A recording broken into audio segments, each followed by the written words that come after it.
ಎಲ್ಲರಿಗೂ ಶುಭ ವಂದನೆಗಳು. ಕೂತ್ಕೊಳ್ಳಿ. ನೀವು ಎಷ್ಟನೇ ತರಗತಿ ಮಕ್ಕಳಪ್ಪ? ನಿಮಗೀಗ ಒಂದು ಚಟುವಟಿಕೆಗಳನ್ನ ಹೇಳ್ತೀನಿ. ನಿನ್ನೆ ಏನು ಹೇಳಿದ್ನಲ್ಲ, ವ್ಯಾಕರಣ ಕುರಿತು ನಿಮಗೆ ಕೊಟ್ಟಂತ ವಿಷಯವನ್ನ ಹೇಳುವಂಥದ್ದು. ಎಲ್ಲರೂ ಒಂದೊಂದು ವ್ಯಾಕರಣಾಂಶವನ್ನ ನೀವೀಗ ಪ್ರಸ್ತುತಪಡಿಸ್ತೀರಿ ಅಲ್ವಾ? ಮಾಡ್ತೀರಾ? ಸರಿ, ಮೊದಲನೇದಾಗಿ ಹೇಳಮ್ಮ. ವಚನಗಳಲ್ಲಿ ಎರಡು ವಿಧ, ಏಕವಚನ ಮತ್ತು ಬಹುವಚನ. ಏಕವಚನ ಎಂದರೆ ಒಂದು ಅಂಶವನ್ನು ತಿಳಿಸುವ ಪದಕ್ಕೆ ಏಕವಚನ ಎನ್ನುವರು. ಉದಾಹರಣೆ ಮನೆ ಮನೆಗಳು, ಮಠ ಮಠಗಳು, ಪುಸ್ತಕ ಪುಸ್ತಕಗಳು.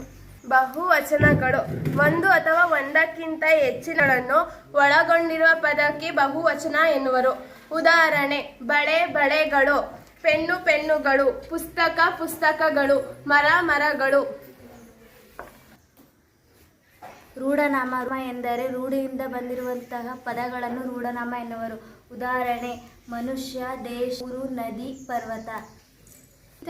ಅಂಕಿತನಾಮ ಎಂದರೆ ನಿರ್ದಿಷ್ಟವಾದ ಹೆಸರನ್ನು ಸೂಚಿಸುವ ಪದಕ್ಕೆ ಅಂಕಿತನಾಮ ಎನ್ನುವರು.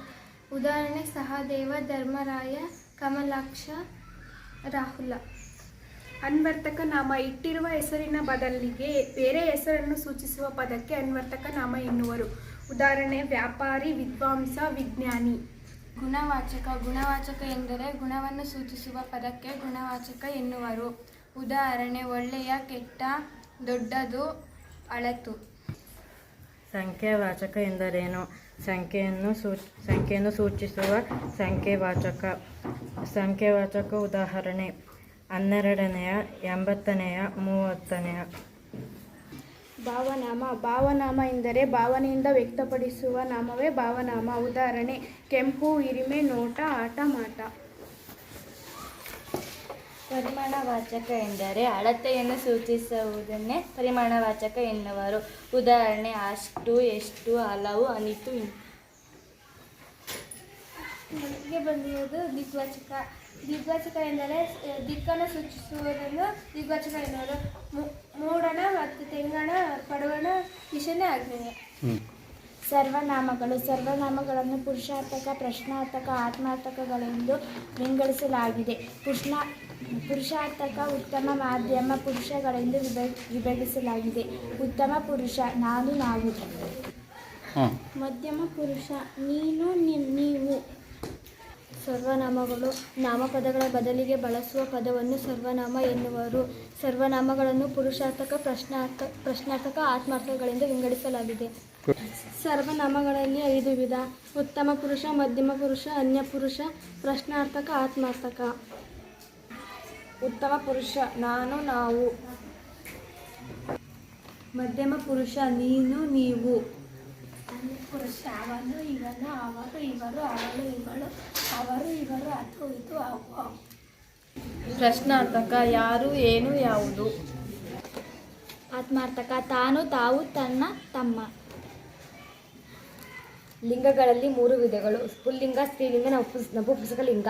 ಪುಲ್ಲಿಂಗ ಎಂದರೆ ಯಾವ ಶಬ್ದ ಪ್ರಯೋಗ ಮಾಡಿದಾಗ ಗಂಡಸು ಎಂಬ ಅರ್ಥವು ಭಾವನೆ ಬಂದರೆ ಅದು ಪುಲ್ಲಿಂಗ. ಉದಾಹರಣೆ ಅಜಿತ್, ಶಂಕರ್, ಮಹೇಶ್, ಮಹಾದೇವ.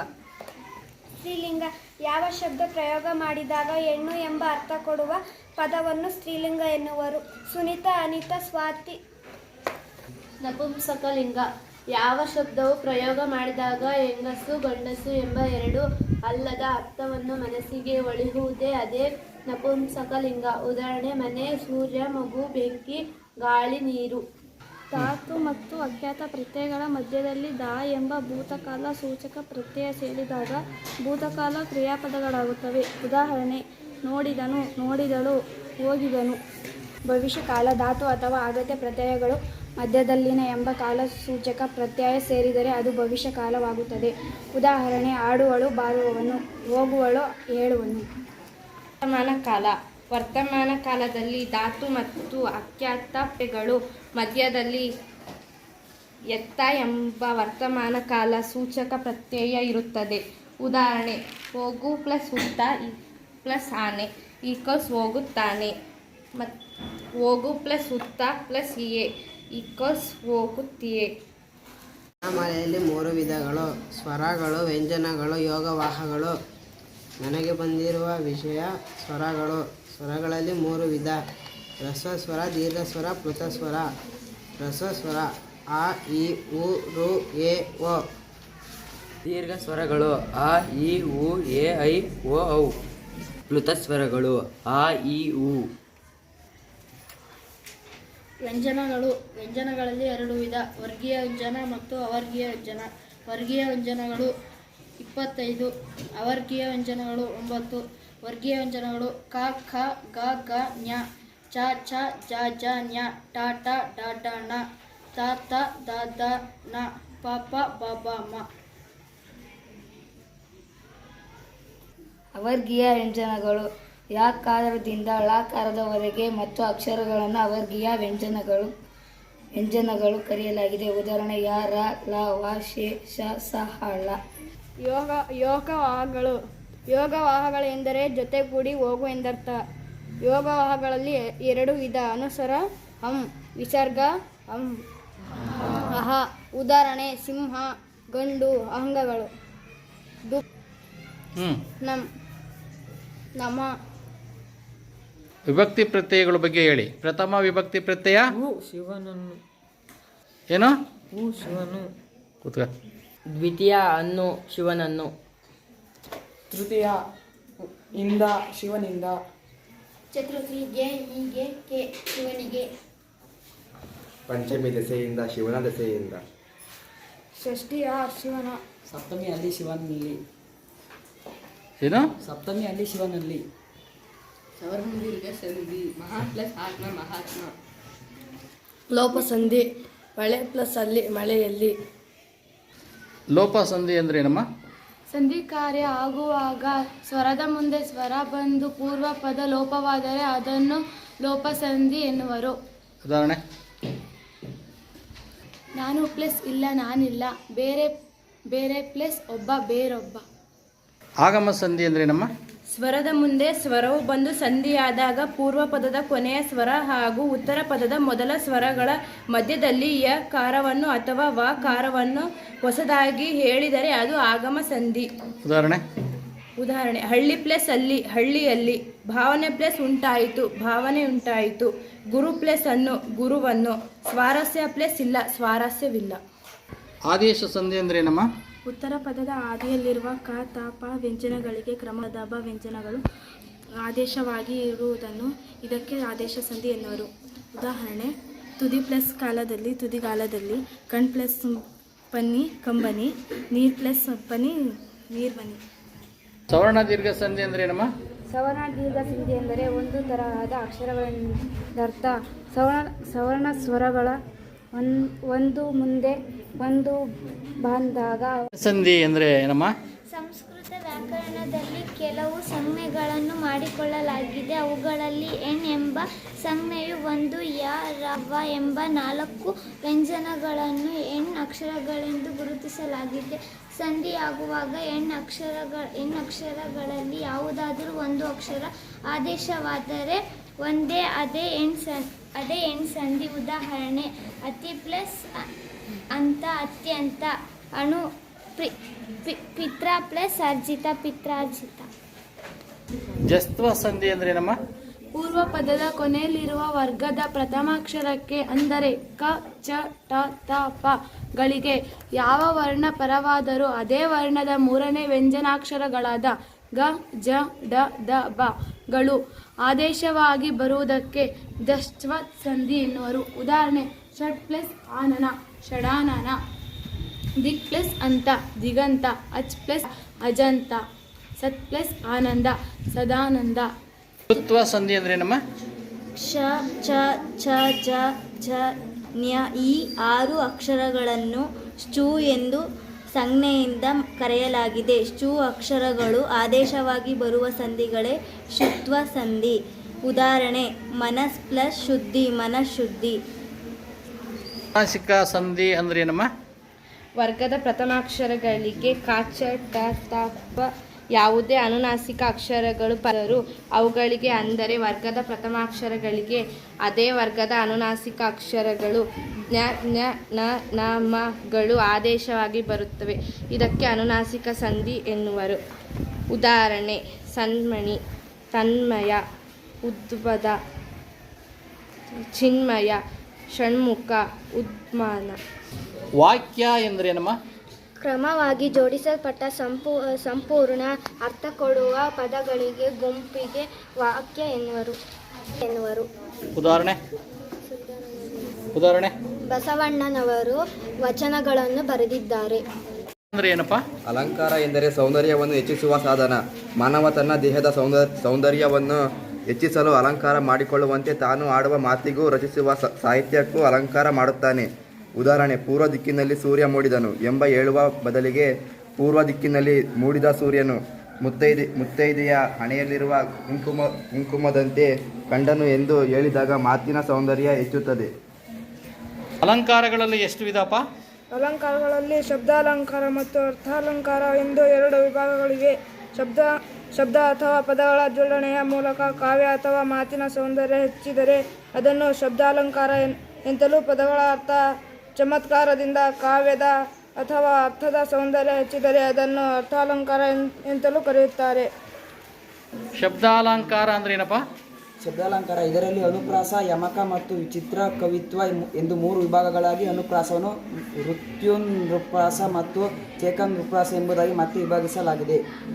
ನೃತ್ಯುನ್ರುಪ್ರಾಸ 2 ವ್ಯಂಜನಾಕ್ಷರಗಳು ಪದ್ಯದ ಸಾಲುಗಳಲ್ಲಿ ಮತ್ತೆ ಮತ್ತೆ ಬಂದರೆ ಅಂದರೆ ಪುನರಾವರ್ತನೆಗೊಂಡರೆ ಅದನ್ನು ನೃತ್ಯುನ್ರುಪ್ರಾಸ ಎಂದು ಕರೆಯುತ್ತಾರೆ. ಉದಾಹರಣೆ: ಎಳಗಿಳಿಗಳ ಬಳಗಗಳು ನಳನಳಿಸಿ ಬೆಳೆದ ಕಳವೆಯ ಎಳೆಯ ಕಾಲಿಗೆ ಎಳೆಸಿ ಬಂದವು. ಸರಿ, ಕೂತು.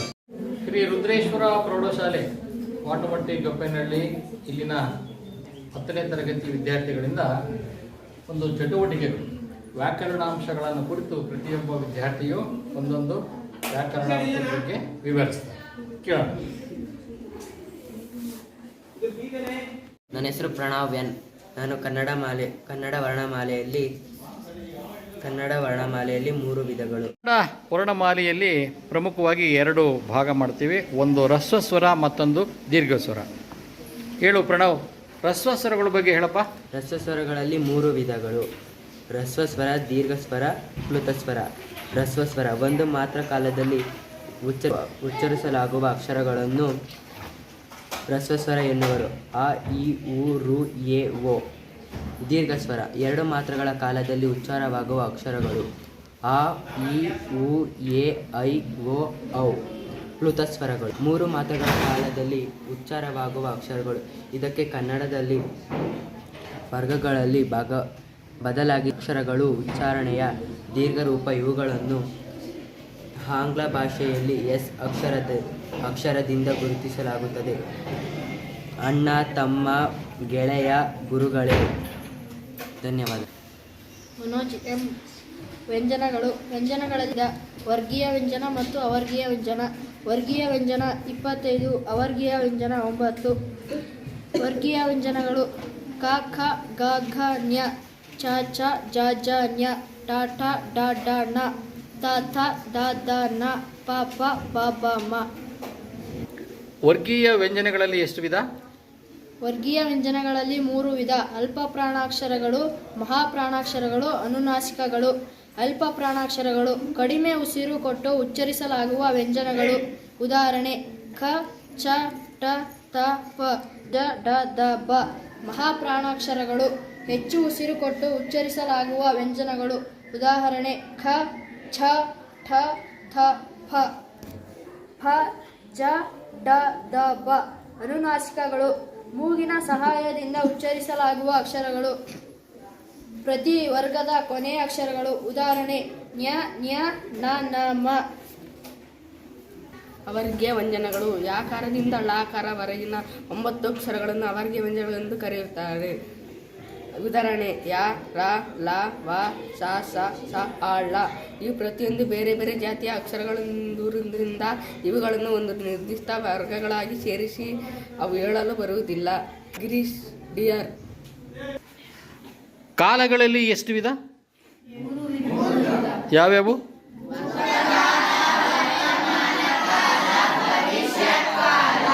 ವರ್ತಮಾನ ಕಾಲ ಅಂದ್ರೆ ಏನಪ್ಪ? ವರ್ತಮಾನ ಕಾಲ ಎಂದರೆ ತಿನ್ನುತ್ತೇನೆ, ತಿನ್ನುತ್ತಿ, ತಿನ್ನುತ್ತಾನೆ. ವರ್ತಮಾನ ಕಾಲ ಅಂದ್ರೇನು?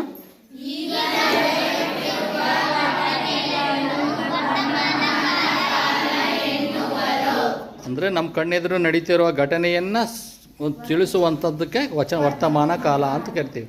ಮುಂದೆ ನಡೆಯಬಹುದಾದದ್ದನ್ನು ತಿಳಿಸೋದಕ್ಕೆ ಭೂತಕಾಲ ಅಂದ್ರೇನು? ಹಿಂದೆ ನಡೆದು ಹೋದ ಘಟನೆಯನ್ನು ತಿಳಿಸುವಂಥದ್ದಕ್ಕೆ ಭೂತಕಾಲ ಅಂತೇಳಿ ಕರಿತೀವಿ. ಸರಿ, ಲಿಂಗಗಳಲ್ಲಿ ಎಷ್ಟು ವಿಧ? ಯಾವ್ಯಾವು?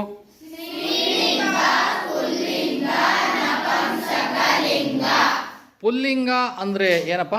ಯಾವ ಶಬ್ದ ಪ್ರಯೋಗ ಮಾಡಿದಾಗ ಗಂಡಸು ಎಂಬ ಅರ್ಥ ಕೊಡುವುದೋ ಅದೇ ಪುಲ್ಲಿಂಗ. ಉದಾಹರಣೆ: ರಾಜ, ಸೇವಕ, ಮುದುಕ, ಕೃಷ್ಣ, ರಾಮ, ಒಡೆಯ, ಕಂಸ, ಈಶ್ವರ, ಅಣ್ಣ, ಸೈನಿಕ ಇತ್ಯಾದಿ. ಗಣೇಶ್ ಪಿ.ಬಿ. ಸ್ತ್ರೀಲಿಂಗ ಅಂದ್ರೆ ಏನಪ್ಪ? ನನ್ನ ಹೆಸರು ಧನುಷಡಿ. ಸ್ತ್ರೀಲಿಂಗ ಯಾವ ಶಬ್ದವು ಪ್ರಯೋಗ ಮಾಡಿದಾಗ ಹೆಂಗಸು ಎಂಬ ಅರ್ಥ ಕೊಡುವುದೋ ಅದೇ ಸ್ತ್ರೀಲಿಂಗ. ಉದಾಹರಣೆ: ರಾಣಿ, ಸೇವಕಿ, ಮುದುಕಿ, ಪಾರ್ವತಿ, ಊರ್ಮಿಳೆ, ಸೀತೆ, ಅಕ್ಕ, ತಂಗಿ, ಭಕ್ತೆ, ಒಡತಿ, ಚೆಲುವೆ, ಶಿಕ್ಷಕಿ ಇತ್ಯಾದಿ. ನಪುಂಸಕಲಿಂಗ ಅಂದ್ರೆ ಏನಪ್ಪ? ನಿರಂಜನಾರ್. ನಪುಂಸಕಲಿಂಗ ಯಾವ ಶಬ್ದ ಪ್ರಯೋಗ ಮಾಡಿದಾಗ ಹೆಂಗಸು ಗಂಡಸು ಎಂಬ ಎರಡು ಅಲ್ಲದ ಅರ್ಥವು ಮನಸ್ಸಿಗೆ ಒಳೆಯುವುದೋ ಅದೇ ನಪುಂಸಕಲಿಂಗ. ಉದಾಹರಣೆ: ಮನೆ, ಸೂರ್ಯ, ಮಗು, ಬೆಂಕಿ, ಗಾಳಿ, ನೀರು, ನವಿಲು, ಕೋಳಿ, ನಾಯಿ ಇತ್ಯಾದಿ. ಅಲಂಕಾರಗಳಲ್ಲಿ ಎಷ್ಟು ವಿಧಪ್ಪ? ಅಲಂಕಾರಗಳಲ್ಲಿ 6 ವಿಧ. ಉಪಮ ಅಲಂಕಾರ, ರೂಪಕ ಅಲಂಕಾರ, ಉತ್ಪ್ರೇಕ್ಷಕ ಅಲಂಕಾರ, ದೃಷ್ಟಾಂತ ಅಲಂಕಾರ, ಅರ್ಥಾಂತರ ನ್ಯಾಸ ಅಲಂಕಾರ, ಶ್ಲೇಷ ಅಲಂಕಾರ. ಉಪಮ ಅಲಂಕಾರ: 2 ವಸ್ತುಗಳು ಪರಸ್ಪರ. ಅಲಂಕಾರ ಅಂದರೆ ಏನಪ್ಪ?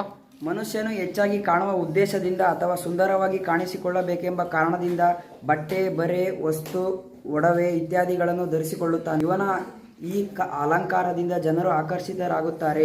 ಇದರ ಹಾಗೆಯೇ ಮಾತನಾಡುವಾಗಲೂ ಕೇಳುವವರಿಗೂ ಹರ್ಷವಾಗುವಂತೆ, ಕಿವಿಗೆ ಇಂಪಾಗುವಂತೆ ಚಮತ್ಕಾರವಾದ ರೀತಿಯಲ್ಲಿ ಮಾತನಾಡುವುದು ಉಂಟು. ಉದಾಹರಣೆ: ನಿಮ್ಮ ಹೆಸರೇನು ಎಂದು ಕೇಳುವುದಕ್ಕೆ ಬದಲಾಗಿ ತಮ್ಮ ಹೆಸರು ಯಾವ ಅಕ್ಷರಗಳಿಂದ ಅಲಂಕೃತವಾಗಿದೆ ಎಂದು ಕೇಳಿದಾಗ 2 ಮಾತಿನ ಅರ್ಥ ಒಂದೇ ಆದರೂ ಎರಡನೆಯ ಮಾತಿನಲ್ಲಿ ಚಮತ್ಕಾರದ ವಾಣಿ ಕಾಣುವುದು. ಅಲಂಕಾರಗಳಲ್ಲಿ ಪ್ರಮುಖವಾಗಿ 2 ವಿಧಗಳು: ಶಬ್ದಾಲಂಕಾರಗಳು, ಎರಡನೇದು ಅರ್ಥಾಲಂಕಾರಗಳು.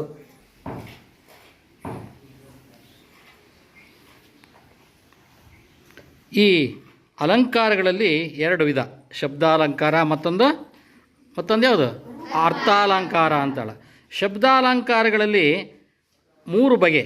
ಒಂದು ಅನುಪ್ರಾಸ, ಯಮಕ, ಚಿತ್ರಕವಿತ್ವ. ಅದರಲ್ಲಿ ಅನುಪ್ರಾಸದಲ್ಲಿ ಮತ್ತೆ 2 ಭಾಗ: ವೃತ್ಯಾನುಪ್ರಾಸ ಮತ್ತು ಚೇಕಾನುಪ್ರಾಸ ಅಂತೇಳಿ ಕರೀತಾರೆ.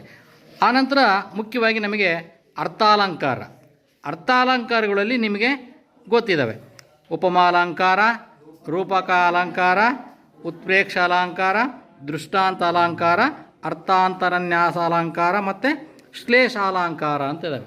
ನಮ್ಮ ಪರೀಕ್ಷೆ ದೃಷ್ಟಿಯಲ್ಲಿ ಈ ಅರ್ಥಾಲಂಕಾರಗಳ ಬಗ್ಗೆ ನಾವೀಗ ತಿಳಿದುಕೊಳ್ಳೋಣ. ಸಂಧಿಗಳಲ್ಲಿ ಎಷ್ಟು ವಿಧಾನಪ್ಪ? ಯಾವ್ಯಾವು? ಕನ್ನಡ ಸಂಧಿಗಳಲ್ಲಿ ಯಾವ್ಯಾವ ಇದ್ದಾವೆ?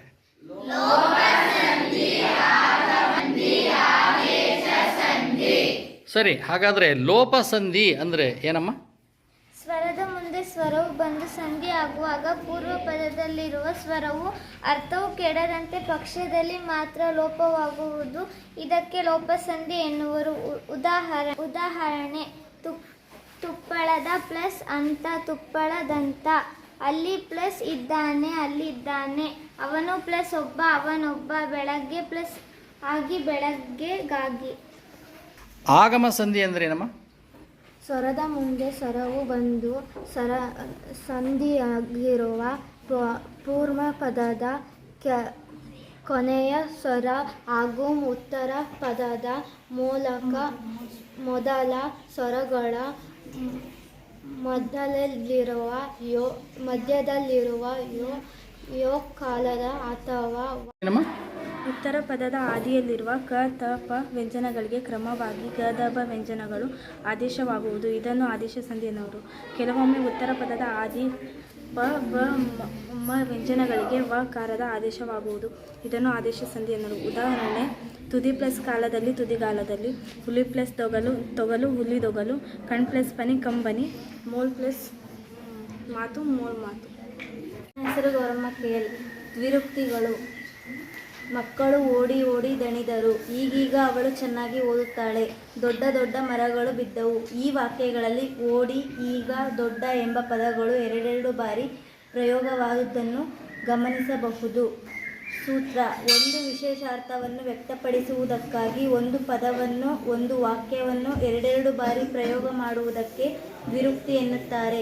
ಇಂತಹ ಪದಗಳು ಬೇರೆ ಬೇರೆ ಅರ್ಥಗಳಲ್ಲಿ ಪ್ರಯೋಗಿಸಲ್ಪಡುತ್ತವೆ. ಉದಾಹರಣೆ: ಉತ್ಸಾಹದಲ್ಲಿ, ಹೌದು ಹೌದು, ನಿಲ್ಲು ನಿಲ್ಲು, ಬಂದೆ ಬಂದೆ. ಅಧಿಕ್ಯದಲ್ಲಿ, ದೊಡ್ಡ ದೊಡ್ಡ, ಹೆಚ್ಚು ಹೆಚ್ಚು, ಒಂದು, ಮನೆ ಮನೆಗಳಲ್ಲಿ, ಕೇರಿ ಕೇರಿಗಳಲ್ಲಿ. ಸಂಭ್ರಮದಲ್ಲಿ, ಅಗೋ ಅಗೋ, ಬನ್ನಿ ಬನ್ನಿ. ಆಶ್ಚರ್ಯದಲ್ಲಿ, ಅಬ್ಬಬ್ಬ, ಅಹಹ. ಆಕ್ಷೇಪದಲ್ಲಿ, ಬೇಡ ಬೇಡ, ನಡೆ ನಡೆ. ನಿಷೇಧದಲ್ಲಿ, ಸಾಕು ಸಾಕು. ಒಪ್ಪಿಗೆಯಲ್ಲಿ, ಹೌದೌದು, ಆಗಲಿ ಆಗಲಿ, ಇರಲಿ ಇರಲಿ. ಅವರಲ್ಲಿ, ಓಡು ಓಡು, ನಡೆ ನಡೆ. ಇವುಗಳಲ್ಲದೆ ಇನ್ನೂ ಕೆಲವು ವಿಶೇಷ ರೂಪಗಳು ಇವೆ. ಮೊದಲು, ಮೊಟ್ಟ ಮೊದಲು, ಕಡೆಗೆ ಕಡೆಗೆ, ಕಟ್ಟ ಕಡೆಗೆ, ನಡುವೆ ನಡುವೆ, ನಟ್ಟ ನಡುವೆ, ಬಯಲು ಬಯಲು, ಬಟ್ಟ ಬಯಲು, ತುದಿ ತುದಿ, ತುತ್ತ ತುದಿ, ಕೊನೆಗೆ ಕೊನೆಗೆ, ಕೊನೆ ಕೊನೆಗೆ, ಮೆಲ್ಲನೆ ಮೆಲ್ಲನೆ, ಮೆಲ್ಲನೆ ಮೆಲ್ಲ ಮೆಲ್ಲನೆ. ಸವರ್ಣ ದೀರ್ಘ ಸಂಧಿ ಅಂದ್ರೇನಪ್ಪ? ಸವರ್ಣ ದೀರ್ಘ ಸಂಧಿ ಒಂದು ಜಾತಿಯ ಸ್ವರಗಳು ಒಂದರ ಮುಂದೊಂದು ಬಂದಾಗ ಅವೆರಡರ ಸ್ಥಾನದಲ್ಲಿ ಅದೇ ಜಾತಿ ದೀರ್ಘ ಸ್ವರಗಳ ಆದೇಶವಾಗಿ ಬರುತ್ತದೆ.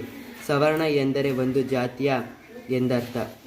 ಉದಾಹರಣೆ: ಪ್ಲಸ್ ಆರ್ತಿ ವಿದ್ಯಾರ್ಥಿ, ಶಸ್ತ್ರ ಪ್ಲಸ್ ಅಸ್ತ್ರ ಶಸ್ತ್ರಾಸ್ತ್ರ, ಉಪ ಪ್ಲಸ್ ಆಹಾರ ಉಪಾಹಾರ. ಗುಣಸಂಧಿ ಅಂದ್ರೇನಪ್ಪ? ಆ ಕಾರಗಳಿಗೆ ಈ ಕಾರಗಳು ಪರವಾದರೆ ಅವೆರಡರ ಸ್ಥಾನದಲ್ಲಿ ಎ ಕಾರವು ಉ ಕಾರಗಳು ಪರವಾದರೆ ಅವೆರಡರ ಸ್ಥಾನದಲ್ಲಿ ಕಾರವು ರು ಕಾರ ಪರವಾದರೆ ಅವೆರಡರ ಸ್ಥಾನದಲ್ಲಿ ಆರ್ ಕಾರವು ಆದೇಶವಾಗಿ ಬರುತ್ತದೆ. ದೇವ ಪ್ಲಸ್ ಇಂದ್ರ ದೇವೇಂದ್ರ, ಮಹಾ ಪ್ಲಸ್ ಈಶ ಮಹೇಶ, ಚಂದ್ರ ಪ್ಲಸ್ ಉದಯ ಚಂದ್ರೋದಯ, ಮಹಾ ಪ್ಲಸ್ ಉತ್ಸವ ಮಹೋತ್ಸವ. ವೃದ್ಧಿ ಸಂಧಿ ಅಂದ್ರೇನಮ್ಮ? ವೃದ್ಧಿ ಸಂಧಿ ಎಂದರೆ ಆ ಕಾರಗಳಿಗೆ ಎ ಐ ಕಾರಗಳು ಪರವಾದಾಗ ಅವೆರಡರ ಸ್ಥಾನದಲ್ಲಿ ಕಾರವು ಓ ಔಕಾರಗಳು ಪರವಾದಾಗ ಔಕಾರವು ಆದೇಶವಾಗಿ ಬಂದರೆ ಐ ಔಕಾರಗಳು ಆದೇಶವಾಗಿ ಬಂದಾಗ ಅದೇ ವೃದ್ಧಿ ಸಂಧಿ. ಉದಾಹರಣೆ: ಏಕ ಪ್ಲಸ್ ಏಕ ಏಕೈಕ, ವನ ಪ್ಲಸ್ ಔದನ ವನೌದನ, ವನ ಪ್ಲಸ್ ಔಷಧ ವನೌಷಧ. ಅನುಷ ವಿಎಸ್ ಜೋಡು ನುಡಿ. ಮೇಲ್ನೋಟಕ್ಕೆ ದ್ವಿರುಕ್ತಿಗಳಾಗಿ ಹಾಗೆ ಕಂಡುಬರುವ ಕೆಲವು ಪದಗಳಿವೆ. ಆದರೆ ಅವುಗಳನ್ನು ದ್ವಿರುಕ್ತಿಗಳೆಂದು ಹೇಳುವ ವಾಡಿಕೆ ಇಲ್ಲ. ಅವುಗಳನ್ನು ಜೋಡು ನುಡಿಗಳೆಂದು ಕರೆಯಲಾಗುತ್ತದೆ. ದ್ವಿರುಕ್ತಿಗಳು ಒಂದೇ ಪದ ಎರಡು ಬಾರಿ ಬಂದರೆ ಇಲ್ಲಿ ಬೇರೆ ಬೇರೆ ಪದಗಳು ಜೊತೆಯಾಗಿರುತ್ತವೆ. ಹೀಗೆ ಜೊತೆಯಾಗಿ ಬರುವ ಪದಗಳಿಗೆ ಎರಡು ವಿಧಗಳು ಬರುತ್ತವೆ. ಒಂದನೇದು, ಎರಡು ಪದಗಳಿಗೆ ಬೇರೆ ಬೇರೆ ಅರ್ಥವಿರುತ್ತದೆ. ಎರಡನೇದು, ಎರಡು ಪದಗಳಿಗೆ ಮೊದಲ ಪದಕ್ಕೆ ನಿರ್ದಿಷ್ಟ ಅರ್ಥವಿದ್ದು ಎರಡನೇ ಪದಕ್ಕೆ ಅರ್ಥವಿಲ್ಲದಿರುವುದು. ಎರಡು ಪದಗಳಿಗೆ ಅರ್ಥವಿರುವಂತಹವು ಸತಿ ಪತಿ, ಕೆನೆ ಮೊಸರು, ಹಾಲ್ಜೇನು, ಮಕ್ಕಳು ಮರಿ ಇತ್ಯಾದಿ ಪದಗಳು. ಮೊದಲ ಪದಕ್ಕೆ ಮಾತ್ರ ಅರ್ಥವಿರುವಂತಹವು. ಮೊದಲ ಪದ ಅರ್ಥವಿರುವಂತಹವು ಕಾಫಿ ಗೀಫಿ, ತುಳು ಉಪ್ಪಡಿ, ದೇವರ ಹಣ, ಗಿಣ, ಪುಸ್ತಕ ಗಿಸ್ತಕ ಇತ್ಯಾದಿ. ವಚನಗಳಲ್ಲಿ ಎಷ್ಟು ವಿಧ?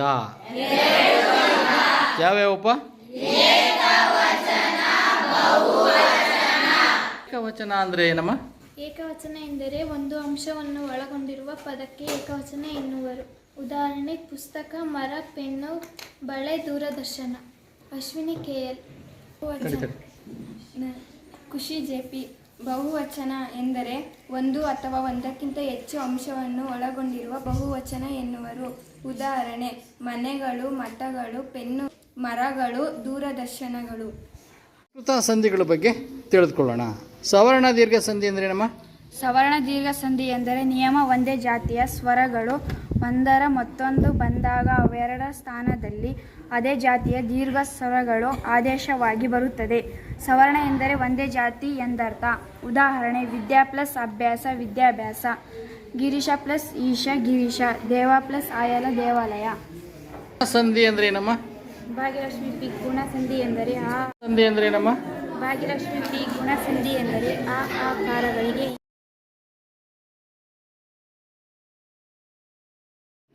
ಭಾಗ್ಯಲಕ್ಷ್ಮಿ ಪಿ ಗುಣ ಸಂಧಿ ಎಂದರೆ ಆಕಾರಗಳಿಗೆ ಈ ಕಾರವು ಪರವಾದರೆ ಅವೆರಡು ಸ್ಥಾನದಲ್ಲಿ ಎ ಕಾರವು ಉ ಕಾರಗಳು ಪರವಾದರೆ ಅವೆರಡರ ಸ್ಥಾನದಲ್ಲಿ ಓ ಕಾರವು ರು ಕಾರ ಪರವಾದರೆ ಅವೆರಡರ ಸ್ಥಾನದಲ್ಲಿ ಆರು ಕಾರವು ಅರ್ ಕಾರವು ಆದೇಶವಾಗಿ ಬರುತ್ತದೆ. ಉದಾಹರಣೆ ದೇವ ಪ್ಲಸ್ ಇಂದ ದೇವೇಂದ್ರ, ಮಹಾ ಪ್ಲಸ್ ಈಶ ಮಹೇಶ, ಚಂದ್ರ ಪ್ಲಸ್ ಉದಯ, ಮಹಾ ಪ್ಲಸ್ ಉತ್ಸವ ಮಹೋತ್ಸವ. ವೃತ್ತಿ ಸಂಧಿ ಆಕಾರವು ಕಾರವನ್ನು ಪದ. ಜಶ್ವ ಸಂಧಿ ಎಂದರೆ ಪೂರ್ವ ಪದದ ಕೊನೆಯಲ್ಲಿ ಕಚಾಟಗಳಿಗೆ ವ್ಯಂಜನ ಆಗುವ ವರ್ಣಪದದ ಅದೇ ವರ್ಗದ ಮೂರನೇ ವ್ಯಂಜನಗಳಾದ ಗಜಾಟಗಳಿಗೆ ಆದೇಶವಾಗಿರುತ್ತದೆ.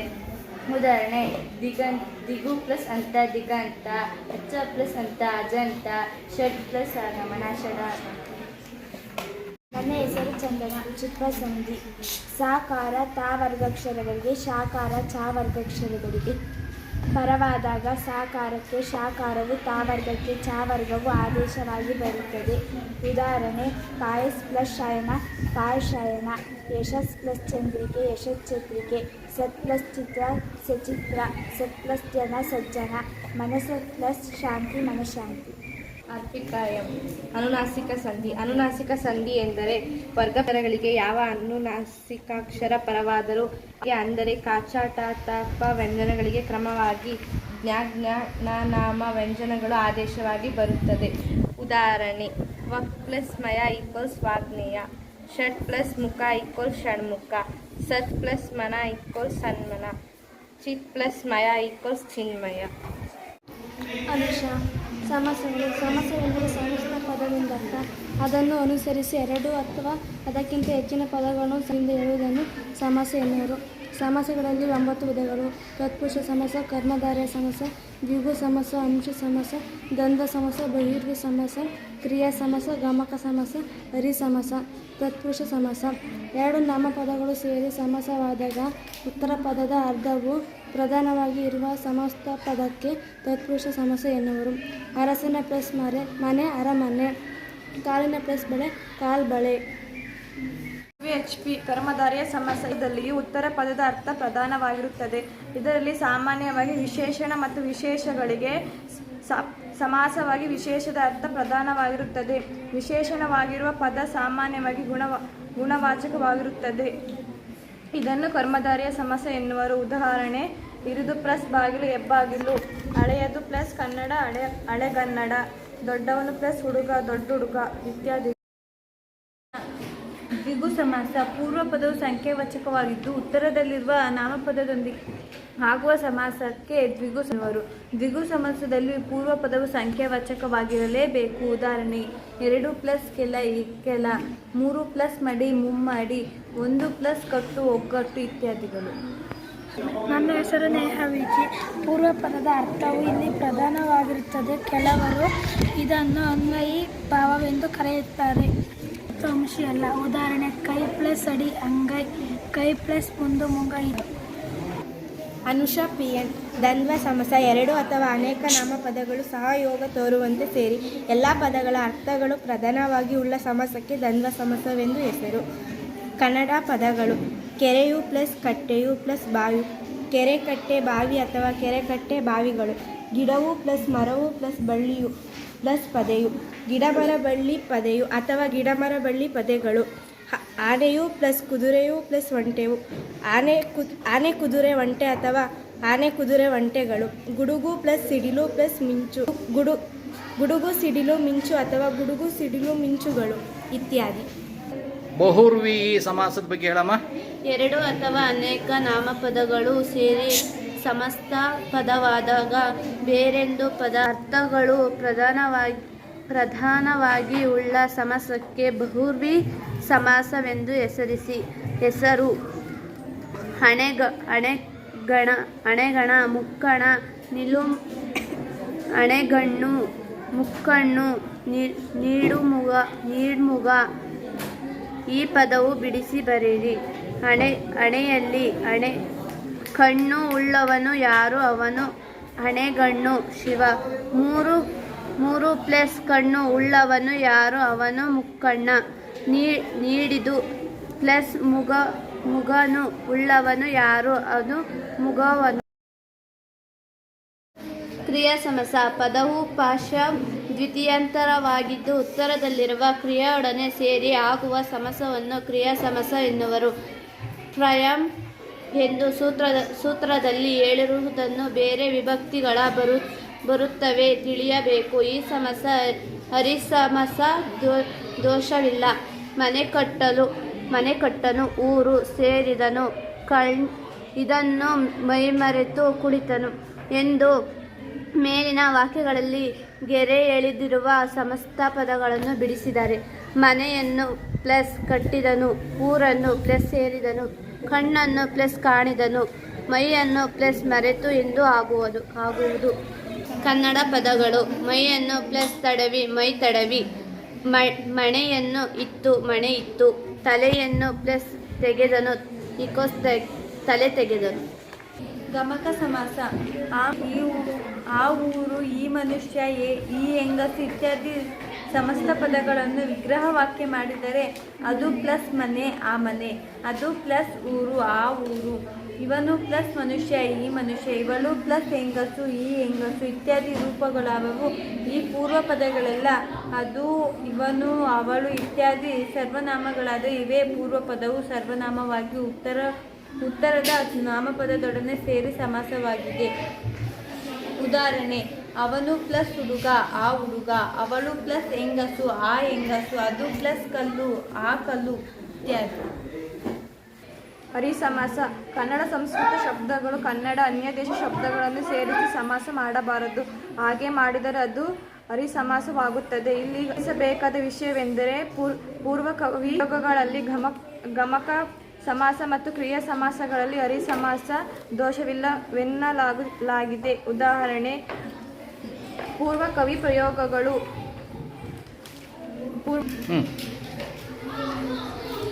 ಬಿರುದು ದಾವಳಿ, ದಳಮುಖ ಧವಳ, ರಾಯ ಕುಲಹಾಲ್. ಗಮಕ ಸಮಾಸ: ಈ ಮನುಷ್ಯ. ಬಿಳಿಯ ವಸ್ತ್ರ. ಕ್ರಿಯಾ ಸಮಾಸ: ಕಾವ್ಯ ಬರೆ, ಸತ್ಯ ನುಡಿ, ಕಾರ್ಯ ಮಾಡು ಇತ್ಯಾದಿಗಳು.